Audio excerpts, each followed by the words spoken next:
बिस्मिल्लाहिर्रहमानिर्रहीम। शुरू अल्लाह के नाम से जो बड़ा मेहरबान निहायत रहम वाला है।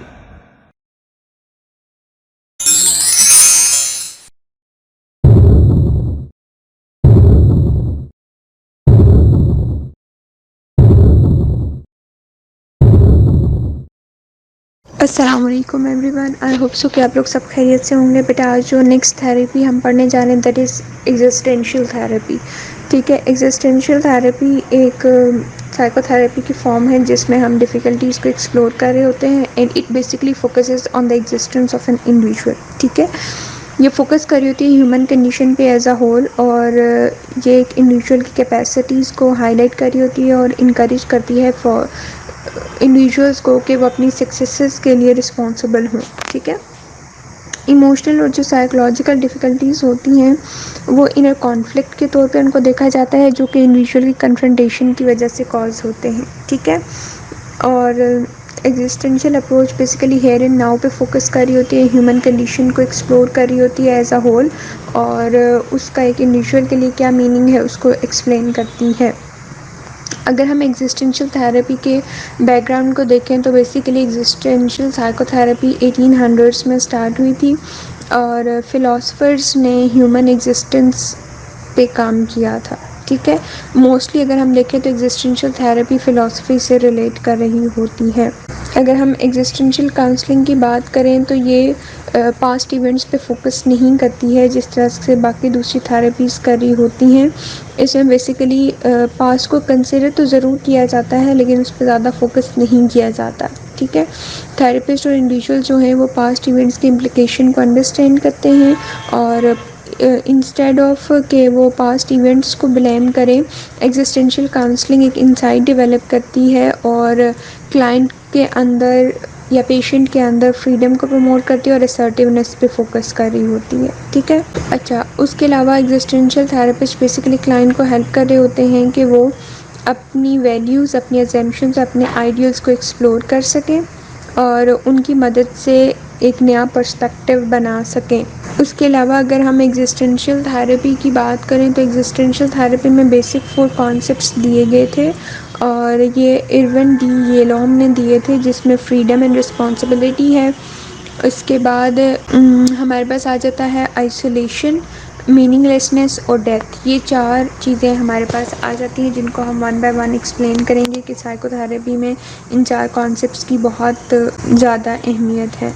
ओके बेटा, जो फर्स्ट कंसर्न है हमारे पास दैट इज़ एक्चुअली डेथ। अगर हम डेथ की बात करें तो येलोम ने 2 थेरेपी रेलेवेंट प्रपोजिशंस आउटलाइन की थी डेथ के बारे में। पहली जो प्रपोजिशन है वो ये कहती है कि जो डेथ एंड लाइफ हैं वो साइमल्टेनियसली एग्जिस्ट कर रही होती हैं। ठीक है, और डेथ को हम कभी भी इग्नोर नहीं कर सकते।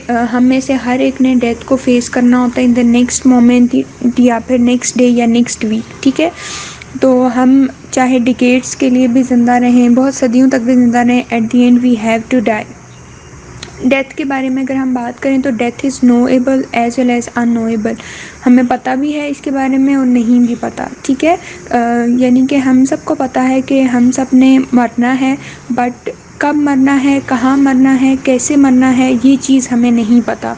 और अगर हम डेथ की बात करें तो death is basically a reality of life. ज़िंदगी की एक हकीकत जो है वो डेथ है। उसके बाद जो दूसरा प्रपोजिशन था वो ये बताता था कि जो डेथ है वो बेसिकली प्रीमॉर्डियल सोर्स ऑफ एंजाइटी है और एक ये मेन सोर्स ऑफ साइकोपैथोलॉजी भी है। ठीक है, कुछ लोग जो डायरेक्टली डेथ को फेस करते हैं तो उनके अंदर डेथ एंजाइटी का इन्फ्लुएंस मौजूद होता है। ठीक है, फॉर एग्जांपल अगर कोई कैंसर पेशेंट है तो ही और she is facing death anxiety, उनके अंदर डेथ एंजाइटी मौजूद होगी। डेथ एंजाइटी बेसिकली क्या होती है कि मरने का खौफ या मौत का खौफ आप कह सकते हो। ठीक है, क्योंकि जो लोग सीरियस इलनेसेस से डायग्नोज होते हैं जिसमें कैंसर आ जाता है तो उनके अंदर एक इमीडिएट एंजाइटी एग्जिस्ट करती है। ठीक है, और उनके लिए लाइफ और डेथ को डिफ्रेंशिएट करना फिर बहुत मुश्किल हो जाता है। उसके बाद अगर हम बात करें कि एग्जिस्टेंशियलिस्ट जो थेरेपिस्ट थे उनके लिए बेसिक पर्पस डेथ को फेस करने का क्या था, उनके अकॉर्डिंगली जो लाइफ है उसको बहुत डीपली और फुली एक्सपीरियंस किया जाता है। और डेथ को फेस करना बेसिकली एक इंसान को मोटिवेट भी करता है कि वो ज़िंदगी से को भरपूर तरीके से इंजॉय कर सके। ठीक है, तो हम अगर डेथ की बात करें तो ये बेसिकली एक मोटिवेशन का या मोटिवेटिंग फोर्स का रोल भी प्ले कर रही होती है। Okay, the next one is freedom. अगर हम फ्रीडम की बात करें तो ये बेसिकली एक पॉजिटिव कंडीशन ऑफ लाइफ होती है जो कि हर इंडिविजुअल ईगरली सोच कर रहा होता है टू गेन फ्रीडम। ठीक है, अगर हम एग्जिस्टेंशियल थेरेपिस्ट की बात करें तो हमने ये कहा था कि जो फ्रीडम है बहुत सारे तरीक़ों में ये एंजाइटी लेडन बर्डन होता है, और अगर आप फ्री हो तो आप साइमल्टेनियसली रिस्पॉन्सिबल हो। ठीक है, जो भी एक्शन आप लेते हो वो आपकी चॉइस बन जाता है, और जो भी आप मिस्टेक्स करते हो उसके लिए आप किसी और को ब्लेम नहीं कर सकते हो। ठीक है, अगर आप पुअर चॉइसेस बनाते हो क्योंकि आप मिसलीड हुए हो तो उस मिसलीड की वजह से आप किसी गलत डिसीजन की तरफ चले जाते हो। ठीक है, तो इससे क्या होता है कि आप खुद को, एक इंडिविजुअल होता है वो डिफेंड कर रहा होता है।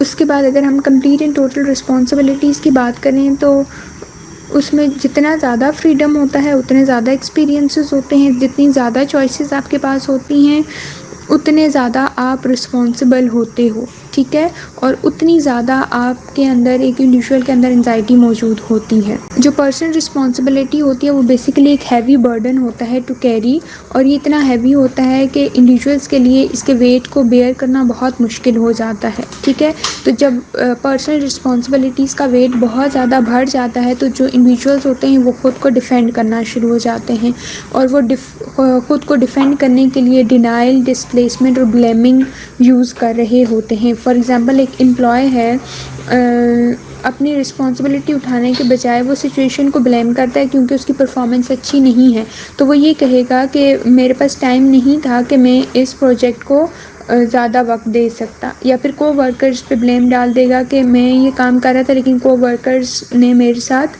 कोऑपरेशन शो नहीं किया। ठीक है, तो ये बेसिकली जो इश्यूज़ होते हैं इसके लिए इंडिविजुअल्स आते हैं फॉर द थेरेपी।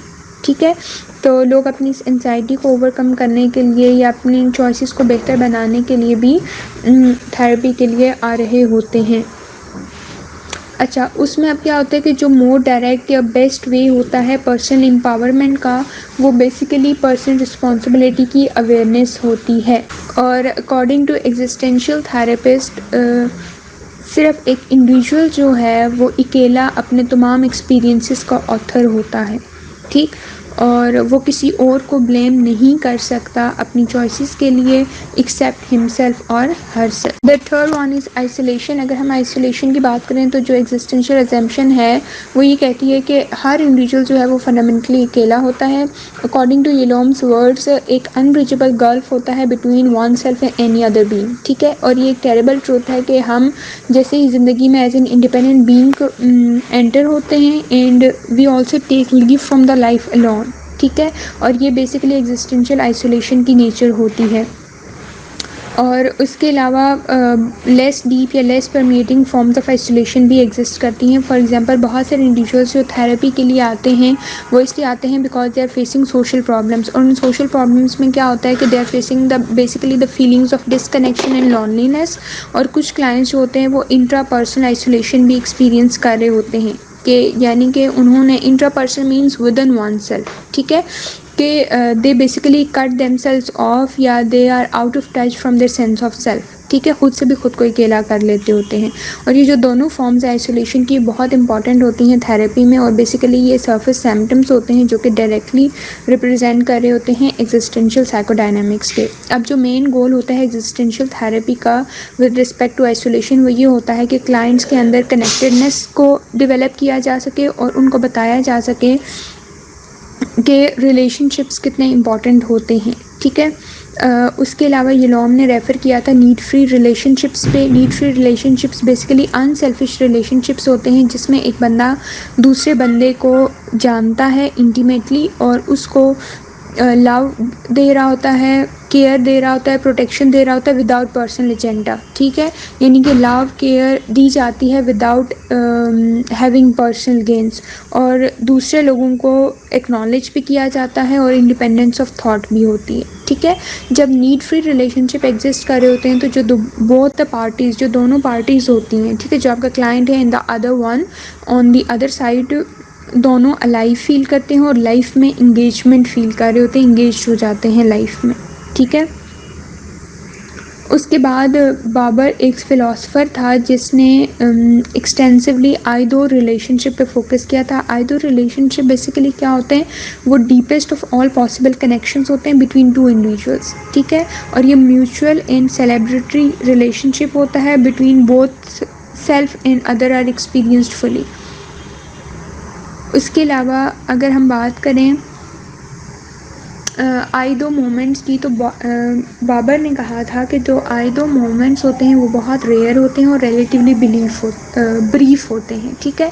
ये रिलेशनशिप, इसकी तरफ हमें खुद स्ट्राइव करना होता है और कॉन्सिस्टेंटली आई दो कनेक्शन में आप नहीं रह सकते हो। अच्छा, एक जो most important interpersonal problem face की जाती है बहुत सारे इंडिविजुअल से, वो बेसिकली है problem of isolation versus fusion. The last one is meaninglessness. अगर हम मीनिंगलेसनेस की बात करें तो जो क्लासिक एग्जिस्टेंशियल क्राइसिस है या फिर एग्जिस्टेंशियल न्यूरोसिस है, वो अक्कर होता है जब एक इंडिविजुअल एक क्वेश्चन को फेस करता है कि what is actually the meaning of my life, ठीक है। और इस लाइफ के मीनिंग को सीख करना या ऑब्टेन करना कभी कभी एक इंडिविजुअल के लिए मेंटली और फिज़िकली पेनफुल प्रोसेस बन जाता है, ठीक है। और ये हम सब के लिए बहुत इम्पॉर्टेंट है कि ये एक कॉमन हम लोगों के अंदर चीज़ पाई जाती है कि we are actually very much busy with that daily life activities, ठीक है। हम डेली लाइफ एक्टिविटीज़ से इतना बिजी होते हैं कि we don't find the answer of this question. तो बहुत सारे जो एग्जिस्टेंशियल थेरेपिस्ट थे उन्होंने बेसिकली इस क्वेश्चन को आंसर किया था, and according to them life has no inherent meaning, ठीक है। ज़िंदगी का कोई भी इनहेरेंट मीनिंग नहीं है। It depends on an individual कि वो कैसे अपनी ज़िंदगी को कैसे इन्वेंट करता है, डिस्कवर करता है द मीनिंग ऑफ लाइफ, ठीक है। और इंडिविजुअल टू इंडिविजुअल जो मीनिंग ऑफ लाइफ है इट वेरीज़। और जो मेन चैलेंज है वो यही होता है कि how can we find the meaning in this meaningless world, हम कैसे मीनिंग फाइंड आउट कर सकते हैं, ठीक है। और जैसे फ्रॉइड का जो विल टू मीनिंग है, ये बेसिकली एक प्राइमरी मोटिव हो सकता है अकॉर्डिंग टू एग्जिस्टेंशियल थेरेपिस्ट। जैसे फ्रॉइड ने प्लेयर प्रिंसिपल या फिर एडलेरियन सुपीरियरिटी स्ट्राइविंग एक इम्पॉर्टेंस रखते हैं, उसी तरीके से ये कॉन्सेप्ट भी है।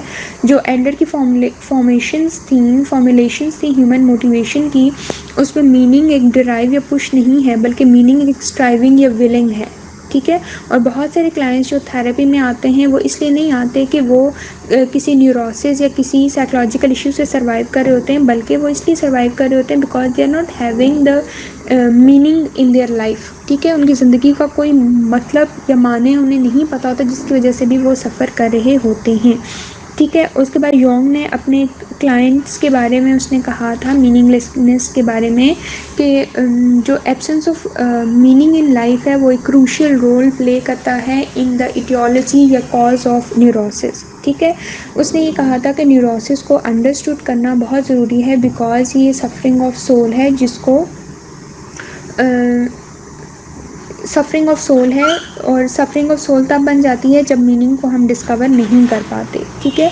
और उसने ये कहा था कि उसके बहुत सारे जो क्लाइंट्स थे वो न्यूरोसिस से सफ़र नहीं कर रहे थे, बल्कि दे वर सफरिंग फ्रॉम सेंसलेसनेस और एमलेसनेस इन देयर लाइफ, ठीक। मीनिंग ऑफ लाइफ के लिए येलोम एंड फ्रेंकल ने बहुत सारी पॉसिबिलिटीज़ डिराइव की थी, जिनके थ्रू जो एग्जिस्टेंशियल न्यूरोसिस है उसको ओवरकम किया जा सकता है, ठीक है। The first one was altruism. Altruism का मतलब होता है क्लाइंट्स को कहा जाता है कि वो दूसरों को सर्व करें through kindness and unselfishness. Unselfishness means के do something good for others without personal gains, ठीक है। अपना फ़ायदा सोचे बगैर दूसरों के लिए कुछ अच्छा करना, दूसरों के साथ काइंड होना, this was basically the concept जिसको हम अल्ट्रुइज्म कहते हैं, और इसकी वजह से आप न्यूरोसिस को ओवरकम कर सकते हो। फिर उसके बाद है dedication to a cause, clients को कहा गया था कि वो खुद को डेडिकेट करें इन पॉलिटिकल, रिलीजियस, मेडिकल, फैमिली या साइंटिफिक या दूसरे कॉजेज़ में, ठीक है। और जो की पर्पज़ इसका था वो ये था कि जो लोग होंगे खुद को दूसरों के लिए डेडिकेट करेंगे विदाउट बीइंग सेल्फिश, ठीक है, सेल्फिशनेस को एक्सक्लूड किया गया था। उसके बाद है क्रिएटिविटी, क्लाइंट्स को कहा गया था कि उनको कहा गया था कि try to choose clients were asked to choose creativity. Creativity में वो किसी चीज़ को ब्यूटीफुल, खूबसूरत बना सकते थे, पावरफुल बना सकते थे और मीनिंगफुल बना सकते थे, ठीक है। उसके बाद next was self transcendence. Self transcendence में बताया गया था कि गिल्ट, डिप्रेशन, पर्सनल सेल्वेशन और जो सेल्फ ओरिएंटेड गोल्स हैं उनको साइड पे रख के हम सेल्फनेसनेस को परस्यू कर सकते हैं, ठीक। The next concept was suffering. Clients को कहा गया था कि वो अपनी सफरिंग को फेस करें, अपनी एंजाइटीज़ को, अपने प्रॉब्लम्स को, अपने स्ट्रेसेस को फेस करें विद ऑप्टिमिज़म। ऑप्टिमिज़म मीन्स के पॉजिटिव एस्पेक्ट्स को देखते हुए, डिग्निटी और इंटीग्रिटी के साथ। उसके बाद है गॉड या रिलीजन। क्लाइंट्स को कहा गया था कि वो फोकस करें on serving God, on their religion instead of serving self और परस्यूइंग मटीरियल गोल्स। यानी कि यहाँ पे ये कॉन्सेप्ट दिया गया था कि instead of focusing on their personal goals, they should they should focus on the beliefs या on the teachings of the religion in God। उसके बाद है hedonism। hedonism में clients को कहा गया था कि they can choose to live life to the fullest each moment, ठीक है। उनको कहा गया था कि वो अपनी ज़िंदगी को फुली इंजॉय कर सकते हैं, they can live their life by their own. और to drink up the excitements, उनको कहा गया था कि अपनी एक्साइटमेंट्स को इंजॉय करें, हर मोमेंट को रहना सीखें, जॉयस को इंजॉय करना सीखें और सॉरोज ऑफ डेली लाइफ को भी देखें, ठीक है। क्योंकि behind every pain there is something good, ठीक है। Even in the negative situation there is always something positive. और उसके बाद से सेल्फ एक्चुअलाइजेशन। क्लाइंट को कहा गया था कि वो खुद को डेडिकेट करें toward self improvement to meet their potentials. अपने पोटेंशियल्स को मीट करने के लिए वो सेल्फ इम्प्रूवमेंट पे काम करें। अगर हम समराइज़ करें सारी चीज़ों को तो जो ह्यूमंस हैं they have basically internal striving होती है उनके अंदर फॉर मीनिंगफुल परस्यूट्स जो कि दुनिया में एग्जिस्ट कर रहे होते हैं। और काउंसलर की बेसिकली टास्क ये होती है कि वो क्लाइंट्स के साथ कन्फ्रंट करे विद द मीनिंग, ठीक है। तो ये ज़रूरी होता है। थेरेपी टेक्निक्स बेसिकली पढ़ लेते हैं कि कौन कौन सी techniques as a therapist, as a psychologist हम अप्लाई कर सकते हैं। सबसे पहले हम सेल्फ अवेयरनेस पे बात कर लेते हैं कि सेल्फ अवेयरनेस की अगर हम बात करें तो basically it is a central concept in existential therapy, ठीक है। जो मेन गोल बेसिक होता है थेरेपी का, उसमें हम अपने क्लाइंट्स को हेल्प कर रहे होते हैं कि वो अपने ऑथेंटिक सेल्फ के साथ इन टच हो जाए, ठीक है।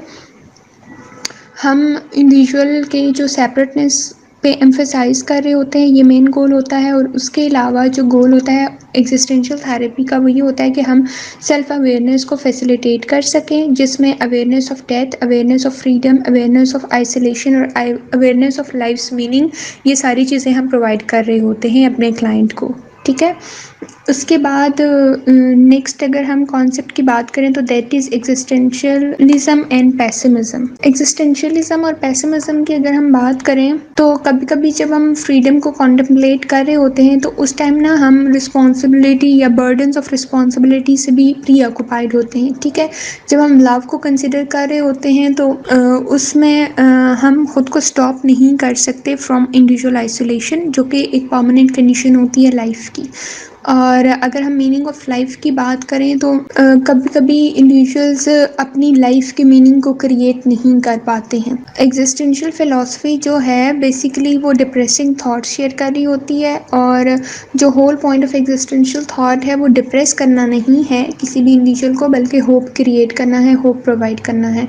Life is all about struggles. अगर हम लाइफ की बात करें तो ये सफरिंग से भी फुल हुई हुई होती हैं, लेकिन जो लाइफ है it is to be lived, ठीक है। जो डिफरेंसेस बेसिकली होते हैं हम फेस कर रहे होते हैं वो रियलिटीज़ ऑफ डेथ के होते हैं, फ्रीडम के होते हैं, आइसोलेशन और मीनिंगलेस के होते हैं। Okay, the first therapy you can use as a therapist is हमारे पास है पैराडॉक्सिकल इंटेंशन। पैराडॉक्सिकल इंटेंशन की अगर हम बात करें तो ये बेसिकली दी थी फ्रैंकलिन ने, इंट्रोड्यूस करवाई थी। और अगर हम पैराडॉक्स की बात करें तो पैराडॉक्स का मतलब होता है कि something opposite of we consider true, ठीक है, जो कि ट्रू होता है उससे ऑपोजिट कुछ एज्यूम करना या कुछ परफॉर्म करना। तो पैराडॉक्स को अगर हम लैटिन वर्ड से निकला है पैराडॉक्सिस, जिसका मीनिंग होता है कंट्राडिक्टरी एक्सप्रेशंस, ठीक है। तो कंट्राडिक्टरी कंडीशंस ये होती हैं कि जो प्रेजेंटेड फैक्टर्स होते हैं हमारे पास वैलिड होते हैं, रियल होते हैं या पॉसिबल होते हैं, लेकिन पैराडॉक्सिकल इंटेंशन टेक्निक यूज़ करते हुए हम क्या करते हैं, पेशेंट की कॉमन सेंस को कन्फ्रंट कर रहे होते हैं, ठीक है। और ये थेरेपी बेसिकली ये टेक्निक जो है थेरेपी में बेसिकली पेशेंट को इनकरेज कर रही होती है कि वो काम करें जिनसे वो अफ्रेड होते हैं या फियरफुल फील करते हैं, ठीक है। और जो मेन गोल होते हैं पैराडॉक्सिकल इंटेंशन के, इसमें क्या होता है कि सर्टेन चेंजेस को प्रोवोक किया जाता है पेशेंट की एटीट्यूड में और उनका जो रिएक्शन होता है टुवर्ड्स स्ट्रेस उसमें। अब इसमें क्या होता है कि ये विकियस साइकिल है, साइकिल को इरेडिकेट करती है जिसकी वजह से पेशेंट ने एक फियर डेवलप किया होता है। फॉर एग्जांपल अगर हम इंसोमिया के पेशेंट्स की बात करें तो जो इंसोमिया के पेशेंट होते हैं they put their efforts to go for sleep every night, ठीक है, हर रोज़ वो सोने की कोशिश करते हैं। लेकिन विद पैराडॉक्सिकल इंटेंशन हम क्या कहते, हम टोटली ऑपोजिट पेशेंट से करवाते हैं। हम उन्हें कहते हैं कि they have to concentrate on trying to stay awake, ठीक है। जितना ज़्यादा वो जाग सकते हैं उतना ज़्यादा वो जागने की कोशिश करें, ठीक है। इससे क्या होता है कि पेशेंट्स जो होते हैं वो इस चीज़ को भूल जाते हैं कि उनके लिए सोना कितना मुश्किल है, ठीक है। और इस तरीके से पेशेंट्स जो होते हैं वो सो जाते हैं और जो उनका एक फ़ाइट चल रही होती थी against falling asleep a lot sooner, वो भी ख़त्म हो जाती है। अगर हम इस टेक्निक की बात करें तो बेसिकली ये इसलिए हेल्पफुल होती है कि ये ऑपोजिट डायरेक्शंस में हेल्प कर रही होती है पेशेंट को to act in the opposite way. जो प्रॉब्लम उनके साथ चल रही होती है उससे ऑपोजिट वे में उन्होंने बिहेव करना होता है। The next technique is cognitive reframing. But when we are talking about the life, life presents us या gives us with different situation, ठीक है। बहुत सारी situations हमें लाइफ में फेस करनी पड़ती हैं। हम क्या करते हैं कि हम उन सिचुएशंस को अकॉर्डिंग टू आवर सेल्स हम एक मीनिंग दे देते हैं और उस मीनिंग को बेसिकली हम फ्रेम कहते हैं, ठीक है। और हम सिर्फ एक फ्रेम में चीज़ों को नहीं कंसिडर कर रहे होते बल्कि फ्रेम में डिफरेंट मीनिंग भी हम दे रहे होते हैं। और डिफरेंट मीनिंग चीज़ों को कब हम देते हैं, the way how we think about the things and how we feel about them, ठीक है। अगर हम कॉग्निटिव रीफ्रेमिंग की बात करें तो ये बेसिकली एक प्रोसेस है जिसमें हम एक कॉग्निटिव शिफ्ट को क्रिएट करते हैं। जब कोई सिचुएशन हमें कन्फ्रंट करना पड़ता है किसी भी सिचुएशन से, तो कभी कभी हमें इम्पॉसिबल लग रहा होता है उससे डील करना। तो फिर हम क्या करते हैं, हम उन डिस्टॉर्शंस को अपनी थिंकिंग्स उन डिस्टॉर्शन से रिलेटेड अपनी थिंकिंग को एग्जामिन कर रहे होते हैं और हम एक रियलिस्टिक और पॉजिटिव व्यू से चीज़ों को देख रहे होते हैं, ठीक है। कॉग्निटिव रीफ्रेमिंग बेसिकली एक टेक्निक है जिसमें हम अपनी क्या कहते हैं situations, events, ideas, emotions, experiences को व्यू करते हैं, आइडेंटिफाई करते हैं और जो distorted thoughts, situations, ideas, events हैं उनको चैलेंज करते हैं और फिर उनको चेंज कर रहे होते हैं, ठीक है। अगर हम कॉग्निटिव रीफ्रेमिंग की बात करें तो कॉग्निटिव रीफ्रेमिंग पॉजिटिव भी हो सकती है और नेगेटिव भी हो सकती है, ठीक है। कॉग्निटिव रीफ्रेमिंग बेसिकली नेचुरली अकर होती है और ये कॉन्शियसली भी हो सकती है और अनकॉन्शियसली भी हो सकती है। अगर हम नेगेटिव कॉग्निटिव रीफ्रेमिंग की एग्जांपल मैं आपको दूं तो फॉर एग्जांपल आपको एक टैबलेट की ज़रूरत थी, ठीक है। आपकी फ्रेंड जो है उसने आपको एक टैबलेट दे दिया है, तो you just feel happy and grateful for that you are having a very good friend, ठीक है। लेकिन आप क्या करते हो कि आप ये सोचते हो कि आपकी फ्रेंड कितनी ज़्यादा वेल ऑफ है फाइनेंशियली और आप if you are not financially good at that level then you start thinking that कि आपको कितनी ज़्यादा कोशिश करनी पड़ती है उस लेवल पे पहुंचने के लिए, ठीक है। तो आप उस चीज़ को जस्ट इस गिफ्ट समझने की बजाय you just start changing the way you think about that gift. ठीक है, आप फ्रेंडशिप या जनरस गिफ्ट या इसको as a sign of friendship लेने के बजाय you start about thinking about it negatively, कि मे बी एक ही चैरिटी के तौर पे मुझे गिफ्ट दिया गया होगा जिसकी वजह से it cause bitterness inside you. ठीक है, और आपको ये फील होता है कि मैं ऐसा गिफ्ट नहीं ख़रीद सकता या ख़रीद सकती, और वो ख़रीद सकती है, वो कितनी लकी है कि उसके पास इतने पैसे हैं कि फ़ौरन से वो मार्केट गई वो एक चीज़ लेके आ गई। अब ये जितनी भी थॉट्स हैं, इससे आपके अंदर एंगर या एग्रेशन आता है और आप अपनी दोस्त को अवॉइड करना शुरू हो जाते हो। ठीक है, और instead of being grateful to have such a good friend in your life, you start having resentments against her within you. ठीक है, तो इस एक्सपीरियंस को, ये एक पॉजिटिव एक्सपीरियंस था but you have started taking it negatively, तो फिर ये क्या हो गया, एक नेगेटिव कॉग्निटिव रीफ्रेमिंग हो गई है। अगर हम पॉजिटिव कॉग्निटिव रीफ्रेमिंग की बात करें, तो मैं आपको एग्जांपल दूं तो सपोज एक वाइफ है हस्बैंड वाइफ की स्टोरी है। ठीक है, एक जो वाइफ है वो मेंस क्लोथिंग स्टोर में है और वहाँ पे अचानक से उसका हस्बैंड भी आ जाता है और वो उसको देख लेता है वहाँ पे। ठीक है, लेकिन जैसे उसका हस्बैंड उसे देखता है तो वो जल्दी जल्दी में वहाँ से ना निकलने की कोशिश करती है ताकि वो अपने हस्बैंड को अवॉइड कर सके। The husband feels ignored and disrespected, वो डिसरिस्पेक्ट फील कर रहा होता है कि why is she hiding herself from me. तो वो this is a bad thing which his wife has done. ठीक है, तो इस बैड चीज़ को सोचने के बजाय, it's a negative thing, negative conclusion निकालने की बजाय the husband is started thinking about the positive aspect. He was thinking that मेरी एनिवर्सरी आ रही है तो हो सकता है मेरे लिए कोई गिफ्ट लेने के लिए मेरी वाइफ इधर आई हो, तो इस वजह से वो मुझसे हाइड कर रही है। तो जब वो ये थिंकिंग उसके माइंड में आती है तो it makes him very happy and comfortable. ठीक है, तो वो अपनी बीवी को वहाँ पे छोड़ के वहाँ से चला जाता है। तो इट मीन्स के ये एक नेगेटिव सिचुएशन थी जिसमें एक हस्बैंड ने इस सिचुएशन को पॉजिटिव और रियलिस्टिक मैनर में रीफ्रेम किया है। तो this is basically positive reframing. Okay, the next technique is staying with the feeling. According to Gestalt therapy, जो मेन एम्फोसिस है वो इमीडिएट फीलिंग्स पे दिया जाता है, क्योंकि जो फीलिंग्स है उनको फेस किया जाना चाहिए या कन्फ्रंटेशन होनी चाहिए, उनको अवॉइड नहीं होना चाहिए। ठीक है, अच्छा, अब जो गेस्टॉल्ट थेरेपिस्ट हैं वो basically variety of techniques use कर रहे होते हैं, अपने क्लाइंट्स को इनकरेज करते हैं कि वो अपनी फीलिंग्स को कन्फ्रंट करें इंस्टेड ऑफ अवॉइडिंग देम। ठीक है, और सबसे पहले कहा जाता है कि वो परसिस्टेंट रिपीटेड क्वेश्चंस यूज़ किए जाते हैं, जिसमें क्वेश्चन आता है कि what are you aware of now, what are you noticing inside yourself right now. इसके बाद सेकेंड क्लाइंट्स को इंस्ट्रक्ट किया जाता है कि they can give voice to their feelings and sensations. ठीक है, फॉर एग्ज़ाम्पल अगर वो एनजाइटी फील कर रहे हैं तो वो उस बारे में बात करें, उस बारे में बोलें। ठीक है, थर्ड थिंग, क्लाइंट्स को इनकरेज किया जाता है कि वो एक्ट आउट करें अपनी फीलिंग्स के बारे में जो अभी वो महसूस कर रहे हैं। फॉर एग्ज़ाम्पल इसमें क्लाइंट्स को स्ट्रेच किया जाता है कि वो अपनी इनर टेंशन और कॉन्फ्लिक्ट्स को स्ट्रेचिंग की जाती है।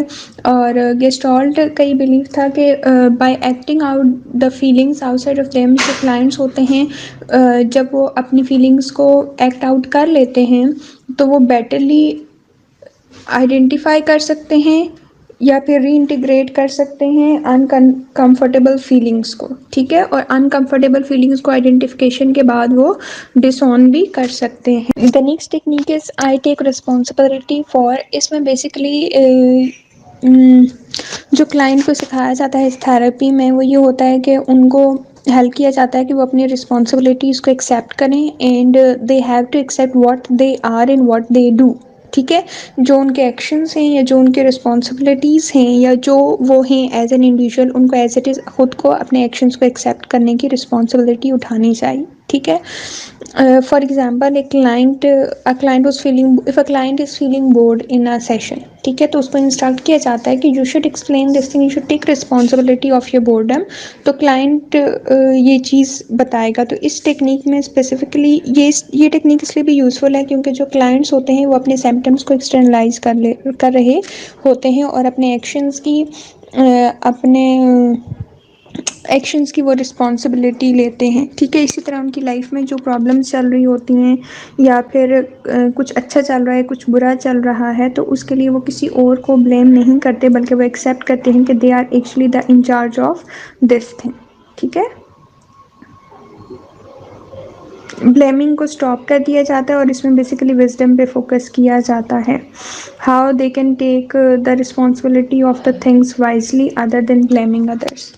थेरेपी टेक्निक पढ़ेंगे, that is playing the projection. अगर प्रोजेक्शन की मैं बात करूँ तो फ्रॉइड के डिफेंस मैकेनिज्म्स में प्रोजेक्शन की टर्म को उसने एक्सप्लेन किया था। दोबारा से एक्सप्लेन कर देती हूँ। प्रोजेक्शन बेसिकली वो एक्सपेक्ट होता है पर्सनैलिटी का जो एक इंडिविजुअल डिनाई कर रहा होता है जिससे, और वो दूसरों पे प्रोजेक्ट आउट कर रहा होता है, ठीक है। फॉर एग्जांपल कोई भी पर्सनैलिटी ट्रेट एक इंडिविजुअल में मौजूद है जिसमें आ जाता है कि द पर्सन इज़ रूड, ठीक है, बाय हिमसेल्फ, लेकिन he is in denial of that thing, तो वो फिर उसे लगेगा कि the other person is showing the rudeness या रूड एटीट्यूड टुवर्ड्स हिम और her. This is actually projection. Playing the projection अगर हम बात करें तो गेस्टॉल थेरेपी में एक टेक्निक है प्लेइंग द प्रोजेक्शन, जिसको ग्रुप ग्रुप सेटिंग्स में यूज़ किया गया था। और अगर हम प्लेइंग द प्रोजेक्शन की बात करें तो इसमें बेसिकली दो एस्पेक्ट से हम इस थेरेपी को यूज़ कर सकते हैं या देख सकते हैं। एक में जो थेरेपिस्ट था उसने ग्रुप थेरेपी के दौरान ग्रुप मेंबर्स को ऑब्जर्व किया था, ठीक है, और उसने देखा था कि एक जो ग्रुप मेंबर है या एक जो क्लाइंट है, he was making statement about the others, ठीक है। तो और वो प्रोजेक्ट आउट कर रहा था बहुत सारी चीज़ें, यानी कि एक पार्टिसिपेंट था, ही सेड दैट जो दूसरा ग्रुप मेंबर है he is very critical about the group members, ठीक है। तो थेरेपिस्ट ने फिर क्या कहा था उन्हें, थेरेपिस्ट ने उस क्लाइंट को कहा था कि मैं चाहता हूँ कि आप ये क्वालिटी अपना लें और you should be critical of every one over here, ठीक है। आप इस रूम में जाएं और हर किसी को क्रिटिसाइज़ करें, ठीक। दूसरा मेथड ये होता है कि ये टेक्निक डायरेक्टली क्लाइंट पे अप्लाई की जाए। मीन्स के आप अपने क्लाइंट से पूछो कि आप मुझे कोई ऐसी चीज़ बताएं जो आप दूसरों में देख रहे हैं और आपको इनॉय कर रही है, ठीक है। तो क्लाइंट ने रिस्पॉन्ड किया था कि जब लोग बहुत ज़्यादा सेल्फिश और इनसेंसिटिव हो जाते हैं तो ये चीज़ मुझे बहुत ज़्यादा बुरी लगती है, ठीक है, मुझे इस चीज़ से बहुत नफ़रत है। तो फिर वहाँ पे थेरेपिस्ट ने क्लाइंट से कहा था कि I just want you to act selfish and insensitive, ठीक है। तो इस तरीके से फिर ये टेक्निक अप्लाई की जाती है ताकि क्लाइंट में एक अवेयरनेस क्रिएट की जा सके कि जो चीज़ें आप दूसरों में नहीं देख सकते हो, आपको बुरी लगती हैं, तो how are they affecting the other people when they are present inside you, ठीक है। Okay, the next technique is reversal technique.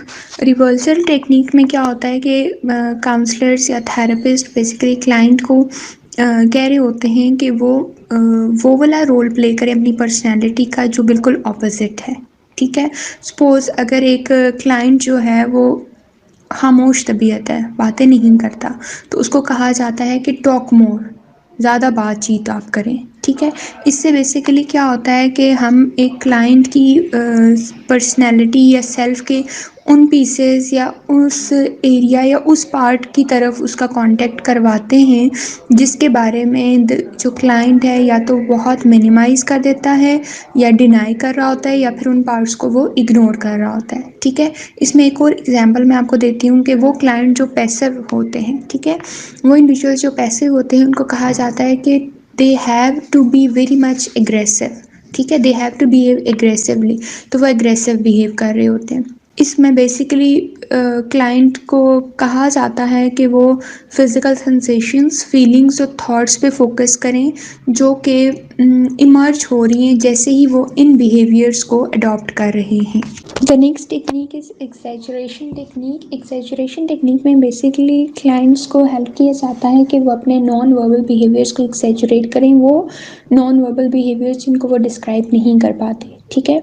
इसमें बेसिकली क्लाइंट्स को हेल्प किया जाता है कि वो अपने एंटायर सेल्फ को रिक्लेम कर सकें, जिसमें उनकी बॉडीज़ भी इन्वॉल्व होती हैं और जो मीनिंग ऑफ बिहेवियर्स हैं उनको एम्पलीफाई कर सकें जो कि उनकी अवेयरनेस से बहुत बाहर एग्जिस्ट कर रहे होते हैं। ठीक है। एक्सेजरेशन बेसिकली एक स्टेटमेंट होती है जिसमें किसी सिचुएशन या इमेज को या तो वर्स कर दिया जाता है या बेटर कर दिया जाता है देन एक्चुअली इट इज़। ठीक है। इसमें उन पॉइंट्स को हाईलाइट किया जाता है या उन फीलिंग्स या आइडियाज़ पे को हाईलाइट किया जाता है जो कि अवेयरनेस में नहीं होती हैं। फॉर एग्ज़ाम्पल अगर कोई राइटिंग कर रहा है तो वो राइटिंग में एक्सेजरेशन टेक्निक यूज़ की जाती है ताकि वो हाइटेंड वेज के थ्रू उन चीज़ों को डिस्क्राइब कर सके जो कि रिमार्केबल हो सकती हैं। The next technique is empty chair technique या फिर डायलॉग एक्सपेरिमेंट। अगर हम एम्प्टी चेयर टेक्निक की बात करें तो basically it is a talk therapy exercise जिसमें एक जो क्लाइंट होता है अपनी थॉट्स और फीलिंग्स को एक्सप्रेस कर रहा होता है। ठीक है। And while imagining that he और she is talking to a specific person. इसमें बेसिकली वो जो स्पेसिफिक पर्सन होता है वो फिज़िकली प्रेजेंट नहीं होता बट एज अ क्लाइंट को कहा जाता है कि वो अपने वर्ड्स को डायरेक्ट कर सकते हैं या अपने गेस्चर्स को उस एम्प्टी चेयर की तरफ डायरेक्ट कर सकते हैं वाइल इमेजिनिंग के वो स्पेसिफिक पर्सन उस कुर्सी पे बैठा हुआ है और जो आपका क्लाइंट है वो उससे बात कर सकता है। ठीक है। और इसमें जो क्लाइंट होता है उसको ये इंस्ट्रक्शंस दी जाती हैं कि whatever comes to your mind, ठीक है, you have to say to that person. ठीक है। कुछ लोगों को बहुत डिफ़िकल्ट होता है इसको स्टार्ट करने में, लेकिन कि specially if their imaginations are weak. ठीक है। कुछ लोगों के लिए इमेजिन करना मुश्किल होता है कि that someone is sitting in that empty chair, तो उनको थोड़ा सा आप लोगों ने ये चीज़ बतानी होती है एज अ थेरेपिस्ट कि don't worry about this thing, go ahead and start whatever you want to say to that person. ठीक है। और जैसे जैसे वो बोलना स्टार्ट करते हैं तो फिर they start feeling that they are talking directly to that person. ठीक। और इस सेशन के दौरान as a counsellor, as a psychologist और एज अ थेरेपिस्ट आप डिफरेंट टॉपिक्स या डिफरेंट क्वेश्चंस भी क्लाइंट्स को से पूछ सकते हैं जो कि उन्हें डिस्कस करने चाहिए विद दैट पर्सन। ठीक है। इससे क्या होता है कि वो अपने बहुत सारे इश्यूज़ जिनसे वो स्ट्रगल कर रहे होते हैं या जिनको फेस कर रहे होते हैं उनको ओवरकम कर सकते हैं, उनसे कोप अप कर सकते हैं। ठीक है। और अगर क्लाइंट में अनप्लेजेंट इमोशंस इस दौरान शो हो रहे हैं जिसमें एंगर हो सकता है, एंशियसनेस हो सकती है, स्ट्रेस हो सकता है, तो as a counsellor, as a therapist you can help them to deal with those emotions as well. तो इस तरीके से ये जो एम्प्टी चेयर टेक्निक है उन्हें बहुत सारे इश्यूज़ को रिजॉल्व करने में हेल्प आउट कर सकती है। Okay, the next technique is dream work. According to gestalt therapist जो ड्रीम्स होते हैं उनको बेसिकली एक्सपीरियंस किया जाता है लेकिन उनकी इंटरप्रिटेशन नहीं होती। जैसे कि हमने इंटरप्रिटेशन देखी थी फ्रॉइड में या एडलर्स की थेरेपी में। ठीक है। गेस्टॉल में कोई भी इंटरप्रिटेशन ड्रीम्स की नहीं होती। यहाँ पे जो थेरेपिस्ट होते हैं वो बेसिकली उनके अकॉर्डिंगली जो ड्रीमर होता है ही और she is 100% responsible for all the dream images. ठीक है। जो आपका क्लाइंट है अगर उसने अपने ड्रीम में किसी टेरेबल मॉन्स्टर को देख लिया है जो कि इनोसेंट विक्टिम को मर्डर कर रहा है, तो इट मीन्स कि जो मॉन्स्टर है या विक्टिम है वो ड्रीमर की ड्रीम की मैनिफेस्टेशंस कंसिडर की जाती हैं। ठीक है। और जो बेसिकली ड्रीम वर्क है वो एक सेंट्रल पार्ट है इस थेरेपी का। इसमें बेसिकली ये एक्सप्लेन किया गया था कि जो ड्रीम्स होते हैं they are actually the royal road towards integration. ठीक है। जबकि साइको एनालिटिक थेरेपी में या साइको एनालिसिस में जो ड्रीम्स थे they were the royal road towards unconscious. तो ये थोड़ा सा डिफरेंस बेटा ज़रूर अंडरस्टैंड कर लीजिए। ठीक है। क्योंकि हर थेरेपिस्ट का डिफरेंट होता है पॉइंट ऑफ व्यू, और according to their experiences, according to their observations they do make their therapies. अच्छा, अब इसमें एक और चीज़ बताई गई थी कि जो ड्रीम्स होते हैं they are more than wish fulfilment. कोई भी अनफिनिश सिचुएशन है उसकी विश फुलफिलमेंट होते हैं ड्रीम्स। और ड्रीम बेसिकली एक एग्जिस्टेंशियल मैसेज होता है जो कि एक इंडिविजुअल की लाइफ स्क्रिप्ट, उसकी डेस्टिनी को अंडरस्टैंड करने में हेल्प आउट करता है। ठीक है। और when an individual is taking the responsibility of their life script, ठीक है, तो इट मीन्स कि they are taking the responsibility of their dreams. और इससे पता चलता है कि एक इंडिविजुअल अपनी लाइफ को चेंज करने के लिए कितनी कैपेबिलिटी रखता है या रखती हैं। अगर हम ड्रीम वर्क की बात करें तो ड्रीम वर्क में 4 मेन स्टेप्स होते हैं। फर्स्ट स्टेप में क्या होता है कि the dreamer, the client actually, ठीक है, ही और she tells the story of the dream. पहले स्टेप में स्टोरी बताता है क्लाइंट आपका अपने ड्रीम की। सेकंड में जो ड्रीमर होता है वो अपने ड्रीम को रिवाइव करता है बाय चेंजिंग द लैंग्वेज, ठीक है। और कैसे लैंग्वेज को चेंज करता है, यानी कि अपने ड्रीम को पास्ट टेंस में बताने के बजाय ही और शी स्टार्ट एक्सप्लेनिंग या start telling the dream in the present tense, ठीक। थर्ड में क्या होता है कि जो ड्रीमर होता है ही और शी बिकम्स अ डायरेक्टर, वो एक डायरेक्टर बन जाता है जो कि अपने ड्रीम को ऑर्गेनाइज कर रहा होता है as a play, move around करता है, स्टेज को सेट कर रहा होता है और हर किसी को उसका रोल डिस्क्राइब करता है और हर ऑब्जेक्ट को उस जगह पे रखता है जहाँ पे होना चाहिए, ठीक है, जो एक डायरेक्टर का रोल होता है। उसके बाद फोर्थ स्टेप में क्या होता है कि जो ड्रीमर होता है ही और she acts out the dream, ठीक है, वो एक्ट आउट करता है ड्रीम को। और कैसे, पर्सनल प्रोनाउन के थ्रू, दैट इज़ आई, ठीक है, ताकि हर ऑब्जेक्ट के साथ या जो हर कैरेक्टर है ड्रीम का, उसको की आइडेंटिफिकेशन को इन्हेंस किया जा सके। तो इस तरीके से जो ड्रीम वर्क है वो फिर हेल्प आउट करता है कि और जो आपका क्लाइंट होता है व्हेन ही और she is playing the role of I, ठीक है, तो फिर वो क्या करता है कि वो लाइफ फोर्स जो कि डिसऑन हो चुकी है या दूसरों में प्रोजेक्ट आउट हो चुकी है, वो फिर उन सब चीज़ों से निकल के ही और she is actually the centre of that thing, ठीक है, एंड ही और शी ट्राइज और बिगिंस टू बी हिमसेल्फ और हर सेल्फ अगेन। तो इस तरह से ड्रीम्स उसको हेल्प आउट कर रहे होते हैं। ड्रीम वर्क इस तरह से टेक्निक में हेल्प करता है। सो बेटा, this is all about today's lecture. I hope so कि आप लोगों को अंडरस्टैंडिंग हुई होगी चीज़ों की जो मैंने टॉपिक्स आज कवर किए हैं। फिर भी अगर आप लोगों को कोई कन्फ्यूजन है, इससे रिलेटेड कोई भी क्वेश्चन आप लोग पूछना चाहते हैं मुझसे, तो आप लोग मुझसे पूछ सकते हैं। And thank you so much for today's lecture.